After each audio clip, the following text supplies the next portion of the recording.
কি অবস্থা সবার? তুফানের তুফানি টাইটেল ট্র্যাক তো ইতিমধ্যে আমরা সবাই দেখে ফেলেছি এবং আমি সেটার রিয়াকশনও তোমাদেরকে দিয়ে দিয়েছি। কেমন লেগেছে সেই রিয়াকশন অবশ্যই কমেন্টে জানাবা।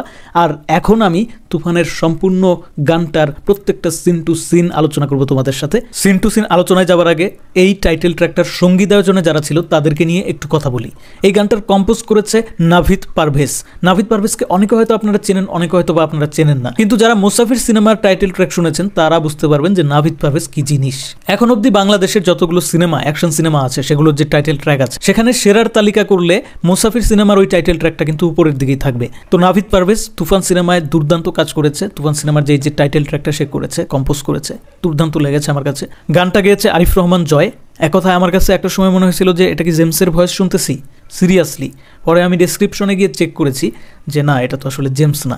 আরিফ রহমান জয়ের জন্য রইল অনেক অনেক শুভকামনা। সামনের দিনগুলোতেও এরকম দারাজ কণ্ঠের গান আমরা চাই। বিশেষ করে অ্যাকশনধর্মী সিনেমাগুলোতে কিন্তু এই ধরনের কণ্ঠে গান প্রয়োজন। গানের কথা লিখেছে, অর্থাৎ এই গানটার যে মূল কারিগর, একদম শুরুর দিকের কারিগর, সে হচ্ছে তাহসান শুভ। সে যা লিখেছে মারাত্মক লেভেলের লেখা লিখেছে। এক কথায় এটাকে আসলে গান না বলে বিদ্রোহী কবিতা বললেও কিন্তু ভুল হবে না, মানে কিছুটা ওইরকম ফিল কিন্তু আসে। এই গানে একটা র্যাপ অংশ আছে।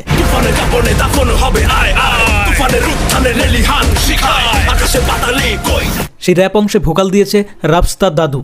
রাবস্তা দাদুকে অনেকেই চেনেন। এই লোকটা টিকটক করতো একটা সময়, না মানে তার অরিজিনাল পেশা টিকটক ছিল না, বাট বিনোদনের জন্য সে মেবি টিকটক করতো। তার সাথে আমার একটা সোশ্যাল মিডিয়ার মাধ্যমে কিছুটা যোগাযোগ ছিল একটা সময়, রাবস্তা দাদু। তো আমি খুবই খুশি হয়েছি, খুবই ভালো লেগেছে আমার যে এই রাবস্তা দাদু এই তুফান সিনেমার একটা ক্ষুদ্রতম অংশ হলেও হতে পেরেছে। এবং এটাকে ক্ষুদ্রতম অংশ বলবো না, এই র্যাপ অংশটা কিন্তু আসলে এই গানটার আলাদা একটা জোশ ফিলটা কিন্তু নিয়ে আসে। রাবস্তা দাদুর জন্য আমার পক্ষ থেকে অনেক অনেক শুভকামনা রইল, কেননা ভবিষ্যতে বাংলা সিনেমার গানে এই ধরনের প্রতিভার আমাদের আরও অনেক অনেক দরকার আছে। গানের মার্কেবল বেশ কয়েক জায়গায় ব্যাকিং ভয়েস আছে, আপনারা যদি একটু লক্ষ্য করেন। যেমন একটা শব্দ বলার পরে সেটা আবার ইকো হচ্ছে, যেমন রায় রায়, এই ব্যাপারটা কিন্তু ঘটিয়েছে আরিফ রহমান জয় এবং সম্ব্রত দৃপ্ত। তারা কিন্তু খুব সুন্দর একটা কাজ করেছে। গানটা শোনার সময় আলাদা একটা ভালো লাগা, আপনি যখন বিশেষ করে হেডফোনে শুনবেন তখন আলাদা একটা জোশ ফিল করবেন। সেটা কিন্তু এই যে এই ব্যাক ভয়েসের কারণেই হচ্ছে। মিউজিক মিক্সিং এর কাজটা করেছে শুভদীপ মিত্র মুম্বাই থেকে। মুম্বাইয়ের একজন আর্টিস্ট দিয়ে মিউজিক মিক্সিং করানো হয়েছে। তার মানে বুঝতে পারছেন যে এই গানটাতে প্রত্যেকটা পার্টে আলাদা আলাদাভাবে কতগুলো মানুষ শ্রম দিয়েছে। তো মিক্সিংয়ের ব্যাপারটা নিয়ে খুব বেশি প্রশংসা আমি করতে চাচ্ছি না। কেন করতে চাচ্ছি না? কারণ আপনারা যখন গানটা শুনবেন তখন একটা পর্যায়ে গিয়ে ফিল করবেন যে গানটা যে আলাদা আলাদাভাবে কেটে লাগানো হয়েছে এটা কিন্তু কিছু কিছু জায়গায় ধরা পড়ে, মানে আরও ভালোভাবে মিক্সিং হতে পারতো গানটার। এই যে এই ক্লিপটা একটু শুনুন।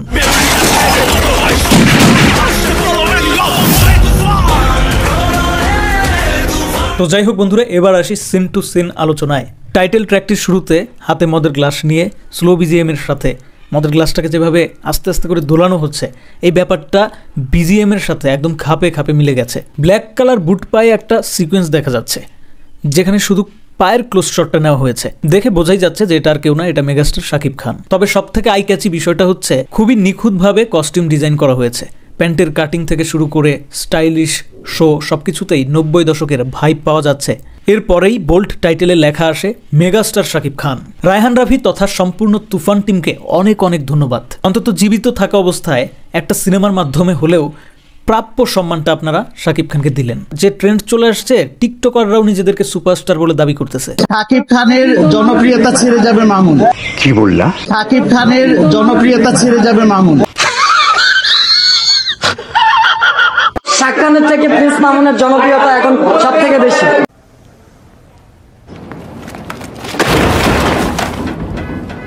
সো সুপারস্টার শব্দটা এখন আর মনে হয় না যে শাকিব খানকে এক্সপ্লেন করার জন্য যথেষ্ট। যাই হোক, এরপর গানের ঠিক 10 সেকেন্ডের মাথায় একটা বিশাল বড় ভবনের সামনে দেখা যাচ্ছে অনেকগুলো গাড়ি পার্ক করা আছে। গাড়িগুলোর স্টাইল বলে দিচ্ছে এই গাড়িগুলো 90 দশকের সবচেয়ে স্টাইলিশ এবং বিলাসবহুল ও জনপ্রিয় গাড়ি। তার মধ্যে লাল কালার যে গাড়িটা আছে সেটা তো ভাই এক্সট্রাঅর্ডিনারি ফিল দিচ্ছে। গাড়িটা সম্ভবত শাকিব খানের, আই মিন তুফানের। জি স্যার, আপনি ঠিক বলিয়াছেন। ব্ল্যাক অ্যান্ড রেড দুইটা গাড়ির মধ্যবর্তী ফাঁকা জায়গা দিয়ে দেখা যাচ্ছে বিশাল ভবনটির ওপরে লেখা গ্র্যান্ড প্যালেস। আমার ধারণা মতে এটা 90 দশকের একটা বিলাসবহুল আবাসিক হোটেল, যেটা হয়তোবা ভারতে অথবা বাংলাদেশে অবস্থিত। এরপরেই দেখা যাচ্ছে গাড়ির সামনের ড্রয়ার থেকে তুফানি সব অস্ত্রশস্ত্র। 90 দশকের জনপ্রিয় হ্যান্ডগান থেকে শুরু করে AK-47 এবং একটা মাল্টিপুল গ্রেনেড গান এখানে দেখা যাচ্ছে। টিজারে তো আমরা সবাই দেখেছি একটা রিসোর্টের ভিতরে গিয়ে তুফান তার কালেকশনে থাকা একটা মাল্টিপল গ্র্যানেড গান ইউজ করেছিল। মেবি এটাই সেই মাল্টিপল গ্র্যানেড গান। এরপরের সিনে দেখা যায় খুবই হম্বিতম্বি করে দুইটা গাড়ি আসতেছে একদম হেডলাইট জ্বালিয়ে। রাস্তার আশেপাশের পরিবেশ দেখে মনে হচ্ছে এটা তুফানের রাস্তা না। পরের সিনটাও একই জায়গায়, পার্থক্যটা হচ্ছে আগের সিনে দুইটা গাড়ি আসতেছিল, আশেপাশে কোনো লোকজন ছিল না, রাস্তাটা ছিল একদম সুনসান। কিন্তু এবার যে গাড়িটা আসতেছে সেই গাড়িটা তুফান নিজে চালাচ্ছে এবং দেখা যাচ্ছে যে রাস্তার দুই পাশের পরিবেশটা সম্পূর্ণ আলাদা হয়ে গেছে। এখানে তুফানকে সংবর্ধনা জানানোর জন্য বা সম্মান জানানোর জন্য তার যে গ্যাংয়ের লোকজন একদম সিরিয়াল ধরে রাস্তার দুই পাশে দাঁড়িয়ে গেছে এবং তাকে সালাম ঠুকতেছে। এই সিনের এক পাশে আমরা লক্ষ্য করছি যে একটা লোক, ওই গ্রুপেরই একটা লোক মেবি, একটা গাড়ি থেকে বিভিন্ন মালামাল নামাচ্ছে এবং একটু ভালোভাবে লক্ষ্য করলে কিন্তু বোঝা যায় যে প্রত্যেকটা মালামালের গায়ে একটা করে সিলমোহর মারা। মেবি এটা তুফানের নিজস্ব একটা পরিচয় বহন করা সিলমোহর হইতে পারে। এখান থেকে কিন্তু এই সিনেমাতে তুফান চরিত্রটার সম্পর্কে মানে তার পাওয়ার সম্পর্কে কিছুটা ধারণা পাওয়া যাচ্ছে। এরপর তুফানকে তার ফেভারিট কারের মধ্যে বসে সেই লেভেলের সোয়াগের সাথে সিগারেট টানতে দেখা যাচ্ছে, যেটা আগের সিনেও দেখা গেছে। এতে খুব ভালোভাবেই বোঝা যাচ্ছে যে সিনেমার গল্পে এই চরিত্রটা, এই তুফান চরিত্রটা একজন স্মোকার, অর্থাৎ যে কোনো সিচুয়েশনে যার তার সামনে যখন তখন এই বান্দা সিগারেট টানার উপরেই থাকে। বাই দ্য ওয়ে, শাকিব খানদের উদ্দেশ্যে বলতেছি, তোমরা কেউ আবার হল থেকে বের হয়ে এসে সিগারেট আসক্ত হয়ে যাও না। তোমরা শুধু সিগারেট খাইতেছে এই ব্যাপারটা দেখো না, ঠিক আছে? পাশে কিন্তু ছোট্ট করে ওয়ার্নিংও দেওয়া আছে, ধূমপান এবং তামাক সেবন মৃত্যু ঘটায়। এরপরের এই সিনটা দেখে আমার অ্যানিমালের রণবীর কাপুর যে গাড়ি থেকে বের হয় না, ওই সিনটার কথা মনে পড়তেছে। তার মানে কেউ আবার ভাইবো না যে এটাকে আমি কপি বলার চেষ্টা করতেছি, ভুলেও না। আমাদেরকে আগে বুঝতে হবে যে এই ধরনের একটা ক্যারেক্টারকে স্ক্রিনে পারফেক্ট ওয়েতে প্রেজেন্ট করার জন্য যতবার এই টাইপ অফ গল্পের সিনেমা নির্মাণ হবে ততবার এই টাইপ অফ সিন দর্শক দেখতে পাবে। যাই বলো বন্ধুরা, শাকিবকে কিন্তু ডিরেক্টর দারুণভাবে প্রেজেন্ট করেছে। শাকিবকে কিন্তু রণবীর কাপুরের চেয়ে কম জোশ লাগতেছে না। সঠিক বলেছেন। এর পরের সিনে দেখা যাচ্ছে তুফান একটি সমাবেশে যোগ দেওয়ার জন্য মঞ্চের দিকে হেঁটে হেঁটে এগিয়ে যাচ্ছে। তার পাওয়ারের কিছুটা আন্দাজ কিন্তু এখান থেকে করা যাচ্ছে, কেননা মঞ্চে অপেক্ষারত নেতারাও তার আগমনে একদম কেঁপে উঠেছে এবং তাকে চেয়ার ছেড়ে দিচ্ছে। এই সিনে মঞ্চের দুই পাশে দুইটা মাইক এবং ব্যানারে সবুজ কালির লেখাগুলো 90 দশক একটা ফিল কিন্তু নিয়ে আসতেছে। সো এটুকু বোঝা যাচ্ছে যে মেকার্সরা যথেষ্ট ট্রাই করেছে স্বল্প বাজেটে কিভাবে সেই সময়টাকে আসলে ধরা যায়। তবে বন্ধুরা, আমার কিন্তু একটা ব্যাপার কোনোভাবেই মাথায় আসতেছে না। শাকিব খানকে এখানে একদম বেশিরভাগ সময়ই শুটেড বুটেড অবস্থায় দেখা গেছে, কিন্তু তার কস্টিউমে অন্যান্য সবকিছু ঠিক থাকলেও তার কোমরের বেল্ট কোথায়, আমি এই ব্যাপারটা মেলাতে পারছি না। এর আগেও আমি একটা ভিডিওতে এই ব্যাপারটা উল্লেখ করেছি এবং এখানেও আমাকে বলতে হচ্ছে, কেননা 90 দশকে কি কোনো বেল্ট কেউ পরতো না? কিন্তু এই গানের মধ্যেই অন্যান্য লোকেরা তো বেল্ট ইউজ করতেছে। তারপর শাকিব খান নিজেও একটা সিনে বেল্ট ইউজ করেছে, বাট অনেকগুলো সিনে, বেশিরভাগ সিনেই যেগুলো খুবই মার্কেবল সিন, সেই সমস্ত সিনের মধ্যেই শাকিব খানকে বেল্ট ছাড়া অবস্থায় দেখা যাচ্ছে। ইচ অ্যান্ড এভরি সিনে তোমরা একটু ভালোভাবে লক্ষ্য করো যেখানে শাকিব খানের বেল্ট ছাড়া অবস্থায় দেখা যাচ্ছে। কিন্তু কেন, এই প্রশ্নটা আমি এখন কাকে করব? আমি মেলাতে পারতেছি না, কেননা 90 দশকে তো অনেকে বেল্ট পরতো, আর তাছাড়া প্যান্টের স্টাইলের মধ্যে বেল্টের অপশনও তো দেওয়া আছে। তাহলে এখানে বেল্ট কেন নাই?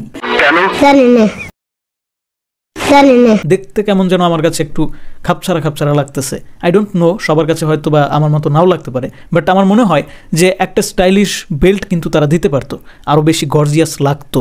যাই হোক, সিনেমা দেখার আগে এত কিছু আসলে বলা উচিত হবে না, মেবি কোনো যুক্তি তো অবশ্যই আছে। এরপরের সিনে 10 থেকে 12 জন লোককে কালো কাপড় দিয়ে চোখ বেঁধে একদম হাঁটু গেড়ে বসিয়ে রাখা হয়েছে, যাতে করে তারা এই আস্তানা সম্পর্কে কোনো আন্দাজ না করতে পারে এবং শাকিব খানের যে তুফান ক্যারেক্টারটা, এই ক্যারেক্টারকে যেন তারা আসলে ফাইন্ড আউট না করতে পারে। ভালোভাবে একটু খেয়াল করলে তোমরা দেখতে পারবা যে যাদের হাত পা বেঁধে এখানে আসলে হাজির করা হয়েছে মানে শাস্তি দেওয়ার জন্য, তারা সবাই ফর্মাল ড্রেসে, বা ফর্মাল ড্রেসে যদি নাও থাকে দেখে মনে হচ্ছে তারা খুব শিক্ষিত। অর্থাৎ আমার যেটা মনে হয় যে এটা সিভিল পুলিশ বা প্রশাসনিক কোনো লোকজন হতে পারে এরা। আই ডোন্ট নো, জাস্ট অনুমান করলাম আর কি। তো একটা ইন্টারেস্টিং বিষয় হচ্ছে, তাদেরকে শাস্তি দেওয়ার জন্য প্রথমে তুফান AK-47 দিকে হাত বাড়াইলেও পরবর্তী সময়ে গিয়ে খুব দ্রুত তার ডিসিশন চেঞ্জ হয়ে যায় এবং তার কাছে কেন যেন মনে হয় যে না, এটা স্টাইলিশ লাগতেছে না, আমি হ্যামার দিয়ে অগরে মারবো। আরেকটা ইন্টারেস্টিং ব্যাপার বলি, সেটা হচ্ছে যে আমার কেন জানি মনে হচ্ছে যে এই যে হ্যামার দিয়ে মারার বিষয়টা 18 সংগঠন না কি যেন আছে না, যারা ওই যে সবসময় শাকিবের সিনেমা আসলে বাধার দেওয়াল হয়ে দাঁড়ানোর চেষ্টা করে, এই হ্যামারটা তাদের উপরে মারা উচিত।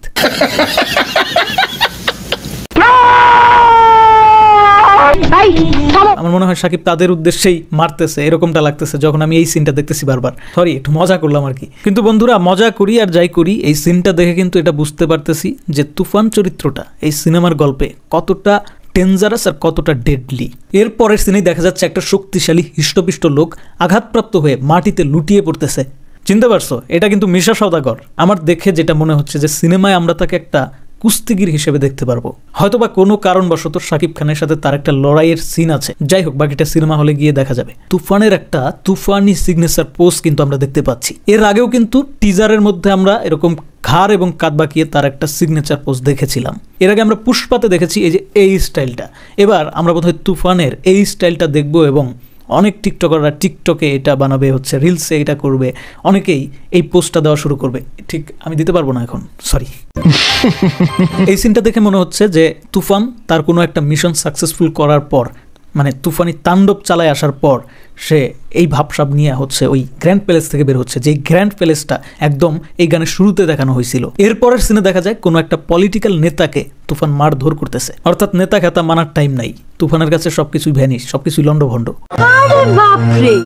হ্যাঁ ভাই, ঠিক আছে, 100% ঠিক আছে। তো সুতরাং কোনো এক প্রশাসনিক ভবনে বা থানায় টানায় ঢুকেও তাকে পুলিশের সাথে, সিভিল পুলিশের সাথে হাতাহাতির দৃশ্যে দেখা যাচ্ছে।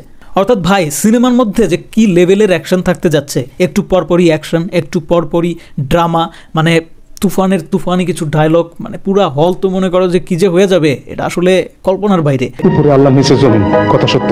এসব আমার ভালো লাগে না।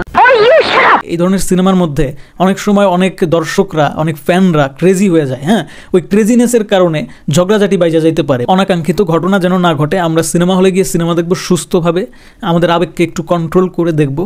হ্যাঁ, সময় মতো এই যে যখন উত্তেজনা দরকার, যখন একটু চিল্লাপাল্লা দরকার, তখন তো সেটা তো আছেই, সেটা তো হবেই।